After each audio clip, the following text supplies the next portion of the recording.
دنیا میں novel corona کوئی نئی بیماری نہیں۔ 14ویں صدی میں طاعون پوری دنیا میں پھیلا اور 20 کروڑ لوگوں کو نگل گیا تھا۔ 1918 میں اسپینش انفلوئنزا نکلا اور اس نے بھی دنیا کے ایک کونے سے دوسرے کونے تک تباہی پھیلا دی۔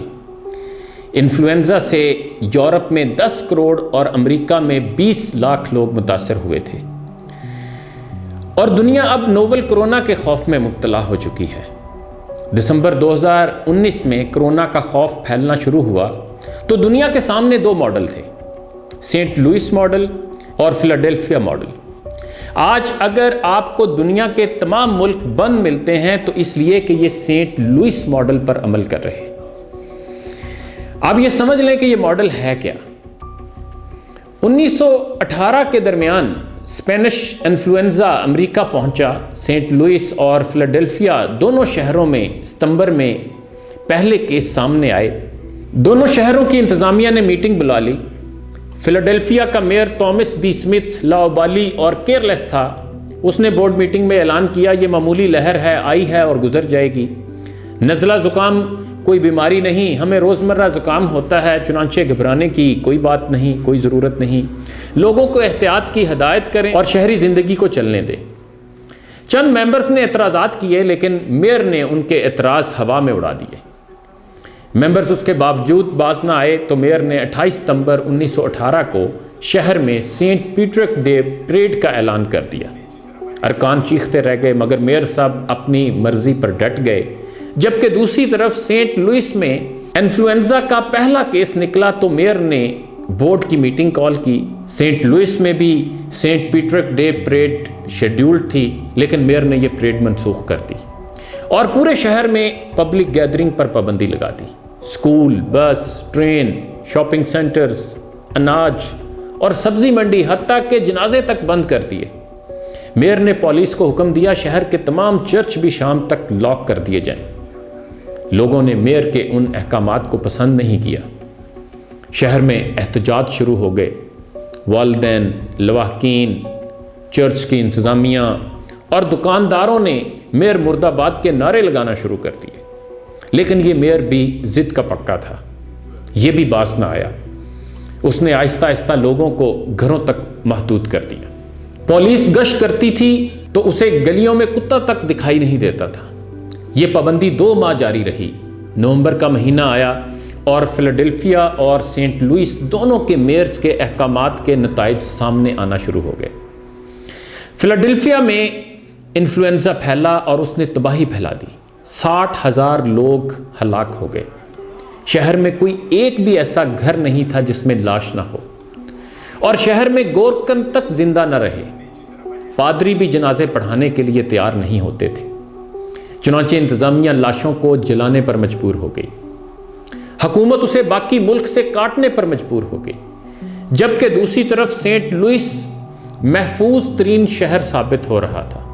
انفلوئنزا وہاں بھی تھا، لیکن اموات اور بیمار لوگوں کی تعداد نہ ہونے کے برابر تھی۔ بچے اور خواتین بھی محفوظ تھیں اور بزرگ بھی۔ آپ آج بھی 1918 اور 1919 کے اعداد و شمار کا گراف نکال کر دیکھ لیں، آپ کو فلاڈیلفیا میں گراف روزانہ کی بنیاد پر اوپر جاتا، جبکہ سینٹ لوئس میں نیچے سے نیچے سرکتا دکھائی دے گا۔ اسپینش انفلوئنزا 1919 کے آخر میں امریکہ میں ختم ہو گیا، لیکن یہ جاتے جاتے فلاڈیلفیا کے میئر تومس بی سمتھ کو ولن، جبکہ سینٹ لوئس کے میئر ہنری کوئل کو عوام کا ہیرو بنا گیا۔ ہنری کوئل آج بھی ہیرو ہے۔ آپ اس شخص کا ویژن ملاحظہ کیجئے۔ آج 100 سال بعد جب نوول کرونا سامنے آیا تو دنیا سینٹ لوئس اور فلاڈیلفیا ماڈل ڈسکس کرنے پر مجبور ہوئی، اور پھر اقوام متحدہ ہو یا عالمی ادارہ صحت، دنیا کے تمام بڑے فورمز نے سینٹ لوئس ماڈل کے حق میں فیصلہ دے دیا۔ چنانچہ آج میئر ہنری کوئل کے فارمولے کے مطابق دنیا کے تمام ملک بند ہو چکے ہیں۔ آپ کرونا کے معاملے میں چند چیزیں ذہن میں رکھیں۔ یہ وائرس نیا نہیں ہے، یہ پچھلی صدی میں مختلف اوقات میں مختلف ممالک میں آتا رہا، لیکن چونکہ ہم انسانوں میں اس کے خلاف قوت مدافعت موجود تھی، چنانچہ کرونا نے ہمیں نقصان نہیں پہنچایا۔ ہم میں سے زیادہ تر لوگ سال میں ایک آدھ بار اس کا شکار بھی ہوتے تھے، لیکن ہم چھینک چھانک کر ٹھیک ہو جاتے تھے۔ موجودہ وائرس صرف کرونا نہیں، یہ نوول کرونا ہے، اور یہ کرونا وائرس کی ایڈوانس اور خوفناک شکل ہے، اور ہماری قوت مدافعت اس کا مقابلہ نہیں کر پا رہی۔ دنیا نوول کرونا کی وجہ سے کیوں پریشان ہے؟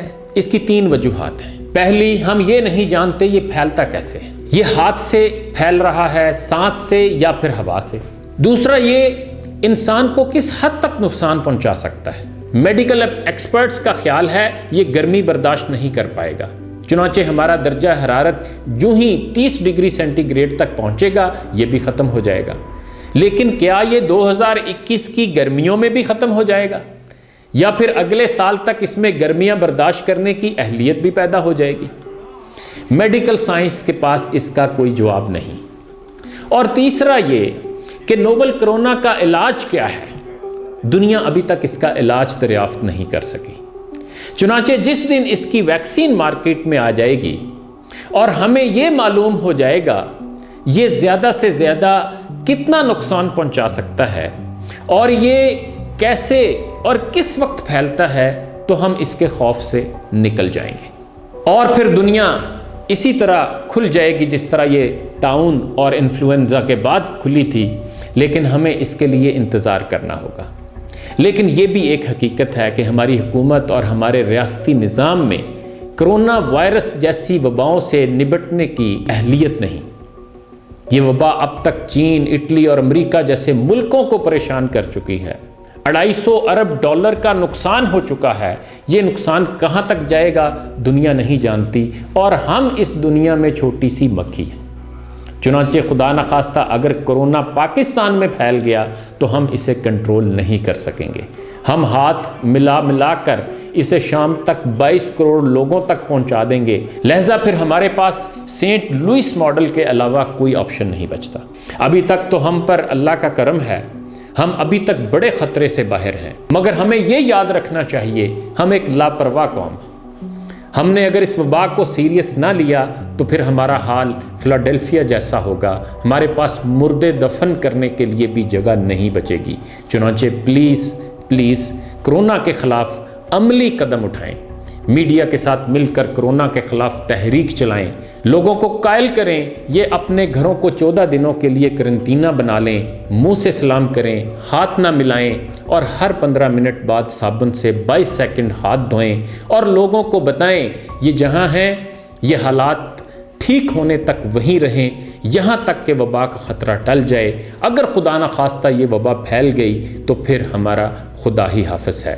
کیونکہ ہم آج تک اربوں روپے خرچ کرنے کے باوجود پولیو نہیں روک سکے، اور یہ نوول کرونا ہے، ایک ایسی بیماری جس کی ویکسین بھی موجود نہیں، اور ہم اس کے پھیلنے کی وجوہات بھی نہیں جانتے، لہذا آپ پھر تباہی کا اندازہ کر لیجئے۔